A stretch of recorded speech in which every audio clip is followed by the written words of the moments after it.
सभी को जय मसीह की। प्रभु यीशु मसीह के जिंदा ज़ोरावर नाम में आप सभी को जय मसीह की। शुक्रिया अदा करते इस दिन के लिए जो परमेश्वर ने बख्शा। तो आज हम बात करेंगे बाइबल मुकद्दस में से। हम आज बात करेंगे चेले बनने का मूल्य, कि जब हम प्रभु यीशु मसीह के पीछे चलते हैं, हम अपने आप को उसका चेला घोषित करते हैं, लेकिन प्रभु यीशु मसीह इसके बारे में क्या कहते हैं, आज हम इस विषय के बारे में बात करेंगे।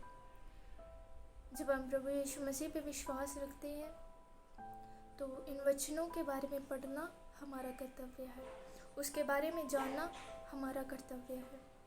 तो आइए बिना वक्त को ज़ाया किए हम परमेश्वर के बाइबल मुकद्दस के करीब जाएंगे।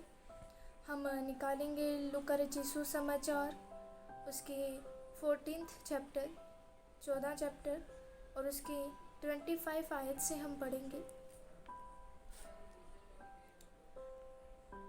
और परमेश्वर यहाँ कहता है कि जब बड़ी भीड़ उसके साथ जा रही थी तो उसने पीछे मुड़कर उनसे कहा, यदि कोई मेरे पास आए और अपने पिता और माता और पत्नी और बच्चों और भाइयों और बहनों वरन अपने प्राण को भी अप्रिय ना जाने, तो वह मेरा चेला नहीं हो सकता। और जो कोई अपना क्रूस ना उठाए और मेरे पीछे ना आए, वह भी मेरा चेला नहीं हो सकता। इन वचनों में हमने पढ़ा और परमेश्वर ये उस वक्त का वाक़या कि जब परमेश्वर चलते जा रहे थे तो एक बहुत बड़ी भीड़ परमेश्वर के पीछे आ गई थी, बहुत सारी भीड़। और परमेश्वर ने उस भीड़ को रोका और परमेश्वर ने उस भीड़ में कहा कि जो कोई अपनी क्रूस ना उठाए वह मेरा चेला नहीं हो सकता। जो मेरे क्रूस ना उठाए और मेरे पीछे ना आए, वह भी मेरा चेला नहीं हो सकता। जो अपने प्राण को, अपनी सारी चीज़ों को उस परमेश्वर के लिए त्यागे, वह मेरा चेला हो सकता है। अब हम बात करेंगे कि परमेश्वर ने यहाँ क्रूस उठाने के बारे में बात की है। असल में क्रूस उठाना क्या होता है और क्या है ये क्रूस उठाना, हम इसके बारे में बातचीत करेंगे। देखिए, यहाँ परमेश्वर कहता है, परमेश्वर ने क्रूस उठाने के बारे में बातचीत की है। क्रूस उठाने का सही मतलब यही है मेरे प्रियो, कि अपने आप का इनकार करना, अपने आप को उस खुदा के हाथों में समर्पण कर देना, अपनी सारी चीज़ों को उसके हाथों में समर्पण कर देना, यही है क्रूस उठाना। और इसका इतना सही मतलब है क्रूस उठाने का कि जब आप उसका चेला बनना चाहते हैं, उसके पीछे चलना चाहते हैं, तो वो कहता है कि क्रूस उठाओ, यानी अपने आप को त्यागो, अपने आप को उसके चरणों में समर्पण कर दो, तब आप चेले ठहरोगे उसके। और यही आज परमेश्वर आपको सुनेहा दे रहा है कि जो क्रूस ना उठाए और मेरे पीछे ना आए, वह मेरा चेला नहीं हो सकता। आप अपने आप को चेले तो कहते हैं प्रभु यीशु मसीह का, पर क्या आपने क्रूस उठाई है? क्या आप सब कुछ त्याग कर उसके पीछे आए हैं? क्या आपने अपने आप का बलिदान किया है? प्रभु यीशु मसीह ने हमारे लिए तो बलिदान कर लिया अपने आप को, लेकिन क्या आपने उस प्रभु यीशु मसीह के लिए अपने आप का बलिदान किया है? यह आप जानिएगा। और जैसे अय्यूब की किताब, अय्यूब के बारे में हम पढ़ते हैं कि अय्यूब ने, उसके ऊपर बहुत सारी विपत्तियां आई, लेकिन उसने उस परमेश्वर के प्रति अपना विश्वास नहीं छोड़ा, उसके अंदर डेडिकेशन थी।